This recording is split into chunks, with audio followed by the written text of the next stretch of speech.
911, I just pulled over a car, but there's no one inside. The body cam shakes. Breathing gets heavier. You need to send backup now. Red and blue lights flash across the empty driver's seat. Engine running, door closed, no one behind the wheel. And then, a sound. From the back. Knock. Would you walk closer or get back in your car? Officer Marcus Hale had handled over 2,000 traffic stops, speeding drivers, stolen cars, late-night disturbances. Nothing unusual. Until this. The system flagged the plate instantly, not for a violation, not for a warrant, but for something far worse. This vehicle should not exist.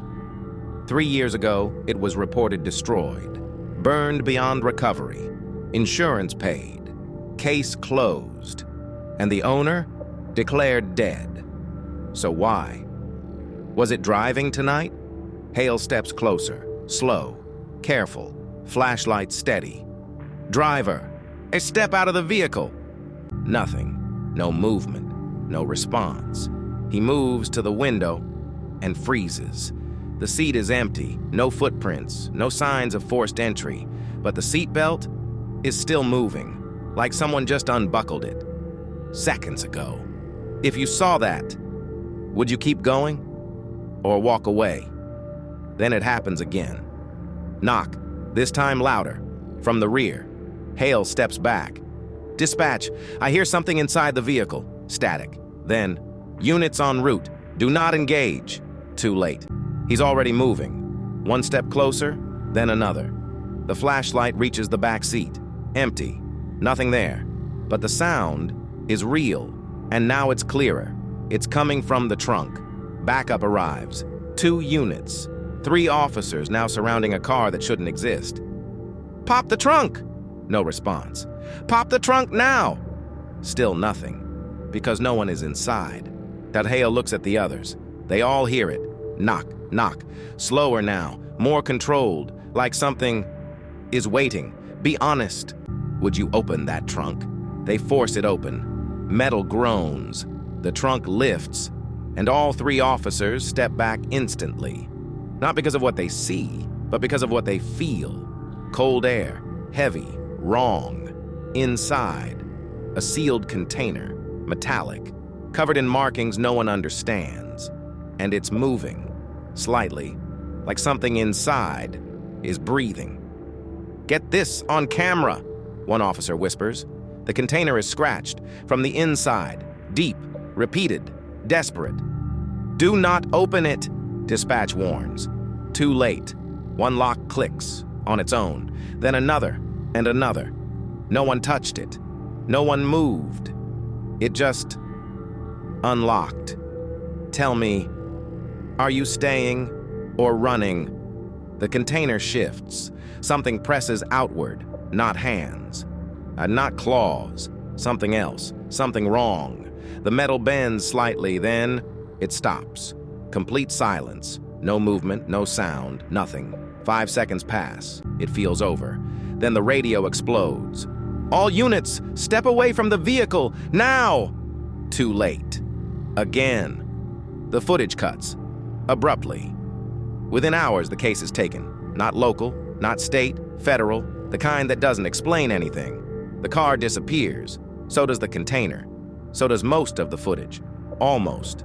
Because one copy still exists. Forensics finds nothing that makes sense. VIN altered. Twice. Interior wiped clean. Except for one thing. Residue, biological, but unidentifiable. Not human, not animal. Something else. Surveillance footage shows the same car earlier that night. Driving, turning, stopping, perfectly. With no driver visible, no heat signature, no movement inside. Just control. Perfect control. Then they reopened the original case. Laura Hensley, declared dead, but her final report changes everything. I think something is following me. Not someone, something. She described headlights that never turned off, a car that stayed behind her. Always the same distance.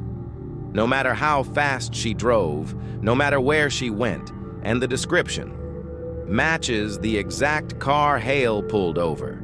The container wasn't evidence, it was cargo, something being transported, or worse, something that didn't need a driver. Because the final classified note states, there is no evidence the vehicle required human operation.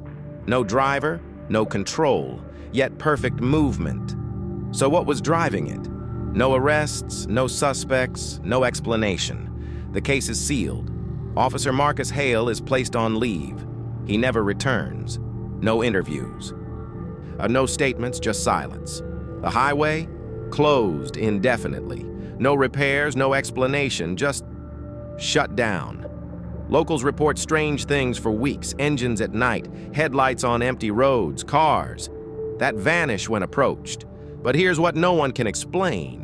The last GPS signal from the car didn't stop where it was found. It kept moving after the officers arrived, after the trunk was opened, after everything. So if that car was still active, still moving, still carrying something then the real question isn't, what was inside it? It's, where is it now? If you saw that car on the road tonight, would you follow it or turn around? Drop your answer in the comments and follow for more cases they don't want you to see.